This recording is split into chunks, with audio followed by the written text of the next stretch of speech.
Voila!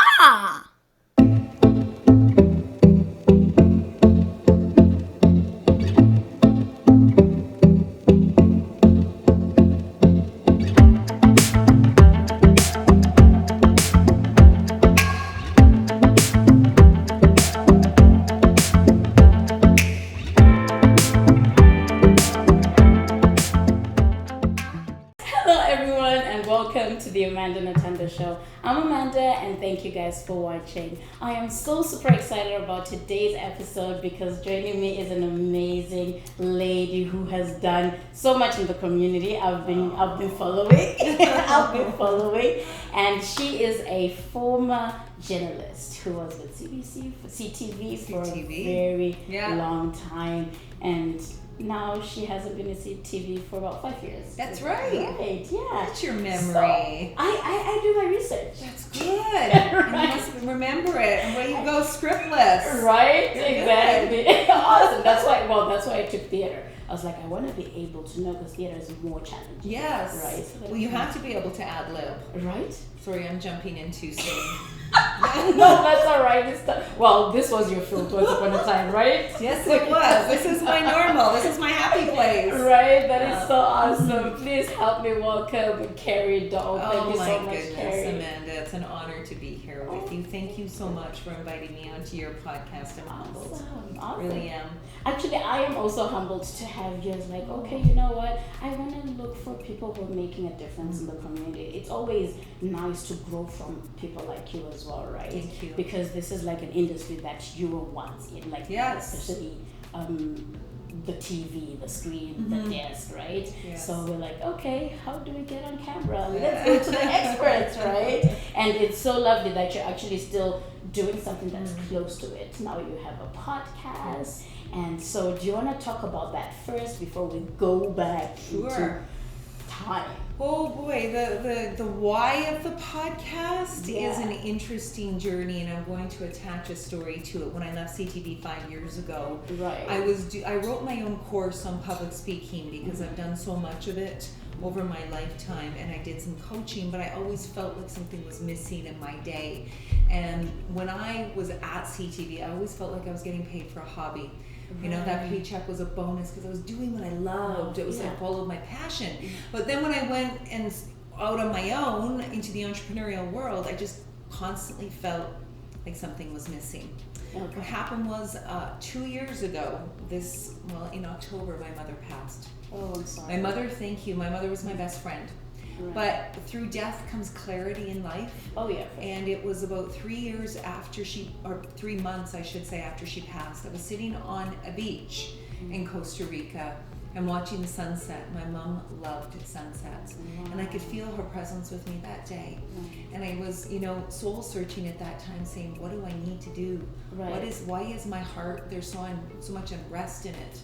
And it's almost like I could hear my mom's voice at that moment, Amanda. I could hear her say, my nickname used to be Toots or Tootsie. Oh, exactly. Okay. You're not them alive. I know, that's funny.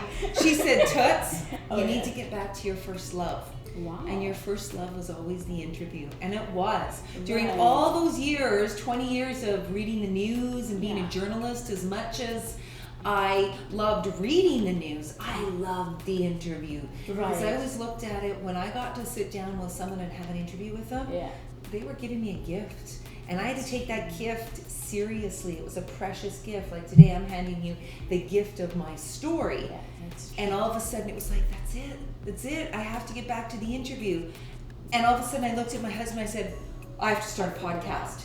Yeah. And he said, well, I've been waiting for this day. Oh my God. So did he know before you guys met that that's what you liked, or? Well, Stephen and I have been married for 14 years, together for 16, and he was with me for, all my days as a journalist, most of them. He missed out on a few. And he also knew that was my passion, but was waiting for me to add something to my job description, I guess. He knew that I wasn't fulfilled. He knew that I was searching. I liked what I was doing, but I didn't love it.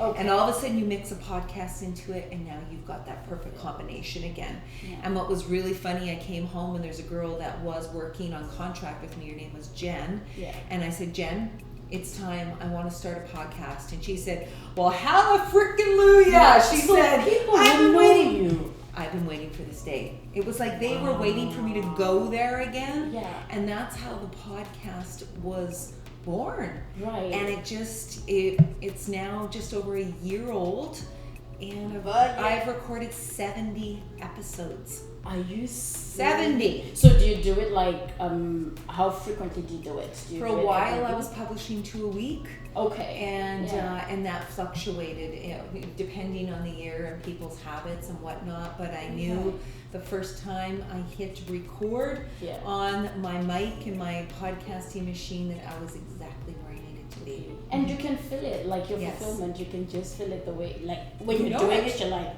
okay, this is it. You know it. How do you feel on a stage, Amanda? When I went back to theater school, I was like, oh, I feel like I'm around my people. You know, when you feel like nobody's judging you, be crazy because you need to learn character and stuff like that. So I can totally understand. You feel everything is just perfect. Right? So you're at peace, and there's a harmony inside of you, and there's a fulfillment, and you know that you've just dug into your passion. Wow. And I know that every single time that I do a podcast. Oh, it's magical. It's magical. You guys need to listen to a podcast. You know, when I just Googled, when I heard about Carrie, I was like, okay, I think I need to. I've heard Carrie Doll, but I need to look into what is she doing now. And when I saw your podcast, I'm like, I need to listen. This looks motivational. And when I got it was exactly different fields, but it touches I think it touches literally everybody. It doesn't matter, like. Thank you for saying that. It's all about the power of story, and so many people, that's what I coach people on as a public speaking coach, but I'm also a storytelling coach, and I empower people to find their why. And so if someone asks me, what is my why? My why is to empower people to use their voice and tell their story. And every time, this is my podcasting table. I have another one over there. When I sit down and I open the door to them during a podcast, that's when they discover their voice and magic happens. Right. So, I mean, that's the why behind what I do and why I needed to do it, because we're surrounded by stories. Everybody has one. Of course. Most people doubt them and think, oh, who wants to hear about my story? I know. Is it even worth listening to, right? A lot of people, is it worth listening to? Or I'm not the first and last. Well, I hear a lot of people say that. If you don't tell your story, who is going to? That's true. That's the bottom line. That's true. Yes. So when I do open the door, it's amazing how people step through it during a podcast. And I'm using that phrase metaphorically. When I ask the questions and just open the door and think, where are you going to go? It's amazing what comes out. And the vulnerability and the courage and the empowerment, like you said. How many have you listened to and went, wow! Yeah. Like, okay, unreal. I may not be in finance, but I think I need to put my finances in order. You know what I mean? You'll be thinking, right? Yeah. Especially if you're not in. When I was listening to, I'm trying to remember the guy that you interviewed. He's into finance. I was even listening Chris to Harder. He's up on the wall. I think so. So I was like, yes, he was up on the wall. Yeah, he's based out of LA. Exactly. Yes. That's him. So then I was like, wow. Yes. Okay, this is not my field, but I think I need to. You know, like it's stuff that's helpful. It doesn't necessarily have to be filming or talk show or podcast. Everybody that you've interviewed, even another young girl who's doing a lot in Edmonton. I was like, oh, you're so young. You're doing this. Well, and you know what's interesting? That's such a great observation on your point, Amanda, because today I interviewed a young lady, and I call her young because she's 31 years old. Her name is Amanda Bueller, and do you know her? No. 31-year-old, and she started her business 10 years ago, and she made, $20 million in 10 years. She has an eyelash business, Sugar Lash Pro, it's called. What? And you should see a 31-year-old mama 3 made $20 million in 10 years. But she talks about, and there's so many takeaways in that podcast, but she talks about the power of making mistakes. Yeah. And I said, people are afraid. They are afraid. And she talks about why you need to make them and what you learn from them and how you grow and why you need to talk about them. Yeah. Should so many people hide from them? Yeah. It's not. She admits full out, I made this mistake, I made that mistake. So with everybody's story comes takeaways and lessons that we can implement in our own life and in our own journey. Right. So it's powerful. I feel, like I said, very privileged to sit across the table from some of the people that I have. Right. And like even now that you've mentioned that, it has brought another memory. Like you're saying, a lot of people are afraid to make mistakes. They're afraid of, who's watching, and we're in a world where social media is big. Oh, social media is messing people up mentally, yes. right? And it takes smart people to recognize that I am going the wrong direction. Yes. Right? And I don't know. It's really painful when you see somebody getting consumed with social media. I agree, but I'm going to give you hope on this front because I do sometimes I feel like social media, because so much of my business exists on it, is just such an energy vampire is what I call it. And there's most days when I'm on Instagram and whatnot, because I have to be, I'd like to use my phone as a football and just kick it. I'm just like, I'm done. Right? But here's the hope. Here's the silver lining. As I was talking to a number of people as of late, and there is a big vulnerability and authenticity movement that is happening on social media right now, where people are really forthcoming and taking a lot of the filters off. And I'm one of those people, I never shoot with filters ever, unless I'm being like silly or I don't even know how to put those dog ears and things like that. Anyway, I need my 9-year-old daughter to show me how. Anyway, what happens is, and this is what this one woman that's very powerful in social media told me, that when she looks at feeds and she sees filter, she just goes, boring, gross, not looking at you, no, not even real, not reading. She will filter through, or she will keep scrolling. When she sees filter after filter, she's not stopping. And I can tell you as well that I know some of there's a gentleman by the name of Ed Milet, and he's the number one podcast in the world. Listen to him a lot. He's a friend of mine. I know him, and I had a really good conversation with him, and he even has been coached by his own people. You'll probably notice him doing more Instagram stories. Right, yeah. Because Instagram is more authentic, and you can show your vulnerabilities, and he's showing way more of them now and doing more stories than he does actual posts, because it's the stories are what generate the interest. But it's the authenticity that's key. It shouldn't be curated. It should be in the moment, wherever you are, reacting to what is happening. Yes. Wow. Yes, and so that's big. So have faith, knowing that I hope there's a shift that's happening, and it's very recognizable when someone has filtered a picture, like 10 filters deep, and it's like, what's the next? I don't have time to look at this anymore. So it makes sense that way, really, because what's the point of checking somebody who's not being real? Well, that's just it. And then if you do get to meet them, you're completely underwhelmed because they're not the same person that you've been following on social media. Wow, that is so amazing. Good insight. So rewind on your journey as a journalist. What made you want to become a journalist to begin with? No. Yeah, there's a good story there. Okay, so I was growing up, I was the kid. My mom said I used to drive her crazy because I constantly was asking why. But I'll tell you one thing. I was a very natural public speaker. Okay. And I say that, but I didn't know people got nervous to public speak. Here is my story. I started competing in grade 3 in public speaking competitions, and they ran till grade 6. I won every competition I went in, but I didn't understand why. Oh, wow. I was just doing what I thought came naturally to everybody. And enjoyed it too when you're young, right? Yeah. Grade 6 comes along, I'm getting ready to go on stage, and I see one of the girls that's also getting ready to give her speech pacing behind the stage. And I'm watching her and I'm thinking, gee, I think something's wrong. So I went up to her and I said, are you okay? And she goes, no, I think I'm going to throw up. And I said, why? Do you have the flu? She goes, no, I'm nervous. I go, well, why are you nervous? And she looked at me like I had 2 heads, like, what? Because I never, ever got nervous. Never happened to me. Really? So I didn't understand that other people did because it didn't happen to me. Yeah. And so fast forward, I went to the University of Calgary thinking I wanted to do a degree in psychology. Okay. And with all due respect to the profession, I took one course and I was bored. So that year after I finished, I did some soul searching. I isolated 3 principles. Number 1, my career had to embody things that came naturally to me, my talents and my abilities. What were those? I was an avid reader, loved writing, loved public speaking. Wow. Second thing I knew about myself. All the way. Right? Second thing is I love, Amanda, working on a team. Yeah. I like to contribute. When we do the news, there's 100 people behind the scenes, but you only see a couple of us in front of the camera. It's a team sport. And the third thing was I get bored like that.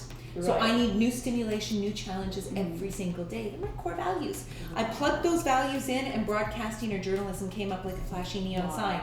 And I'm like that's what I need to do. And I went back to school, and I never looked back. And I knew exactly that I'd hit my passion. Right. But if you look at those core values I just talked about, they still apply today to what I'm doing. Oh yeah, they do. The podcast, my coaching, my public speaking, my writing of my courses, they all still apply. So for those of you listening, you have to get clear on your core values, on your why, because it will help you uncover your passion. That's true. Yes. Well, I'm one of those who's nervous. Public speaking. I'm like, Amanda, you're an actress. But guess what?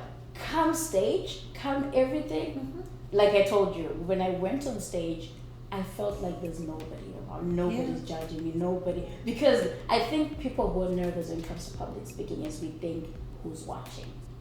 Who's saying what. Sure. Right? And now I'm going to challenge you to change your mindset in that regard and think, I'm not public speaking. I'm storytelling. So if you stood up on a stage and thought, I'm going to tell a few stories to the audience, would that make you feel more comfortable? I think so. Well, I started this year. I was like, I need to challenge myself. Then do this fear has to go. And that's when I did my first public speaking as a keynote speaker at the Harmony Branch. That's what I was like.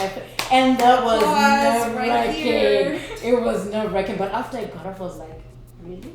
That's it. Right? I was like, okay. Wait. Did you not feel powerful after you did that? I did. Put it here. Yeah, I knew it. That's what happens. It feels amazing because it was talking about something that I went through, right? And I was like, okay. You just nailed the essence of my coaching. That's the storytelling. Right. When you talk about what you lived, the nerves will go away because it's your story, and you can't get it wrong. Yeah, that's true. And even if you forget details, no one's gonna know it because it's your story. Right? That is awesome. That is so true.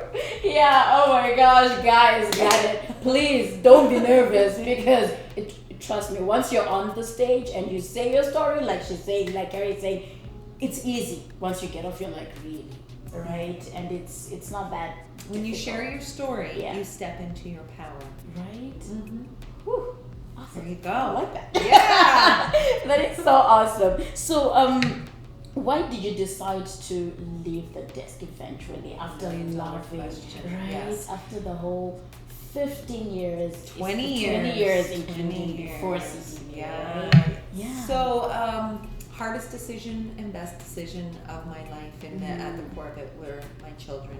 I mean, I had to be plugged into current events 24/7. I took my responsibility very seriously because when you think about it, every single night there were thousands amongst thousands of people inviting me and Daryl into their home to tell them what happened in their city, their community, and around the world. That's a big responsibility. So I was plugged in at all times. I remember, this is probably TMI, too much information. I get up in the morning at whatever time, 5 a.m., 6 a.m., and I'm just going to the bathroom with my phone, looking at Twitter to see what the headlines were. It was a lot. I have two young kids. I never got to see them because even though at that time I was only reading the 6 o'clock news, you still have to be camera ready. I still have to get my clothes in order. I have my hair, makeup. I would usually leave the house at the latest 11 o'clock in the morning, and I wouldn't get home until 8 o'clock at night. So I'm gone all day. Oftentimes I would leave at 9 o'clock in the morning and get home at 8 at night.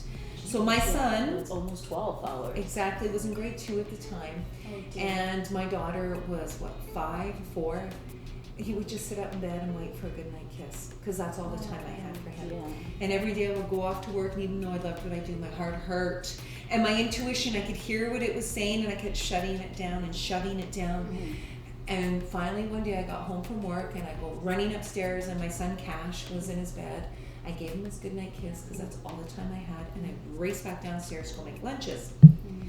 And as I was doing that, I looked up, and Cash was sitting on the stairs. Mm-hmm. And I said, buddy, you better go to bed. You're going to be tired tomorrow. Mm-hmm. And he looked up at me, and he goes, but Mom, I have so many things I need to tell you, and I don't get to see you anymore.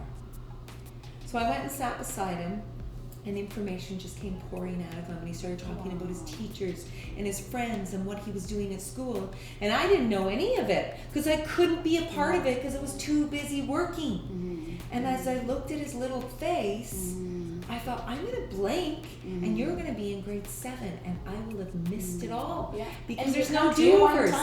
Yeah. You don't ever get that time back. Yeah. And you know what, Amanda? I blinked, because he's now in grade 7. Wow. That's how long it is. So I was at that moment, as I looked at his little face, in my heart, I said, I'm done.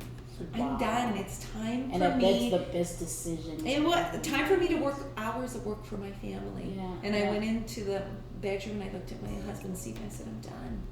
And he knew exactly what I was talking about. Yeah. And so, yes, hardest decision and best decision of my life. Because now, all those moments that when I was present for soccer games and whatnot, I would remind myself, I wouldn't have been here if I was still working at CTV. I'm grateful for all those years, but it was time for me to move on. Wow. Yes. That's phenomenal. Oh my gosh. And I'm getting goosebumps right now. Because, like with kids, like you do not want to miss any opportunity of their growth at all, because they're going to blame you. Well, they used to have dinner with Mom on the TV. They'd turn on the TV so I could be part of dinner time. I never ever got to have dinner with them, so I was always reading the news. Jeez. Oh my gosh. So when you think about it that way, it's a game changer. I'm learning. Yeah. I'm learning so that I know when I get into it. Oh my gosh, this is so amazing. And let me tell you this, once you leave and you go down the entrepreneurial path, you get a taste of this powerful drug called flexibility.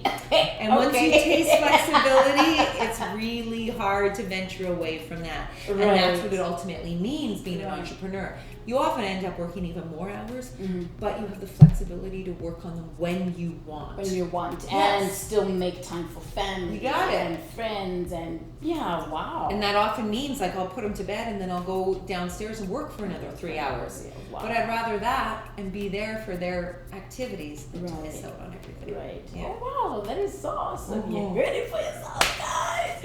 Those who are planning on having kids and still you can do it all. You can do it all. But then you also don't want to miss like the time, right? You don't want to miss the time with kids. And it goes by so quickly. That's what I mean. Like our son is in grade 7. Yeah. And that's how quickly it happens. It happens. Yeah. So does it ever feel like it's been 5 years? No. No, like I'm ready. If you would just say, if I got a call and they said, Carrie, we need you to fill in on the 6 o'clock news, say, I'm there. I'm ready. Really? It's like riding a bike. Right. I wrote a new course on storytelling, like how to tell a story. Yeah. Then I put I have my courses online on my website. Yeah. And I taped it 2 days ago. Yeah. And I load my scripts into a teleprompter. Wow. Because for me, reading a teleprompter is like speaking. People can't tell if I'm reading or I'm talking. Right. So I'm so used to it, right? So I can convey my information through a teleprompter and you can't tell that I'm reading because I've done it for so many years. What? And it was like, I'm back. Let's go. Let's do this. My next newscast. All right. That is so awesome. Yeah. And so we'll be right back because we have to take a break. Okay. Yeah.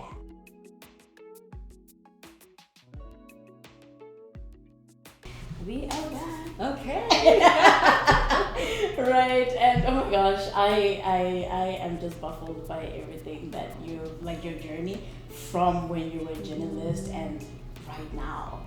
I'm like, wow, you're a powerful woman, if you don't know. Thank you. Strong woman. That's how I love to hear. I love that. So right now, do you feel, I don't know if I asked you this question, do you feel fulfilled with the decision that you've made to say, okay, I want to go back to journalism, or I am good where I am and way better where I am? I am 100% fulfilled and exactly where I need to be in life, because I knew I needed to create something new for me and for my family, and I have created it. It took some time to get there.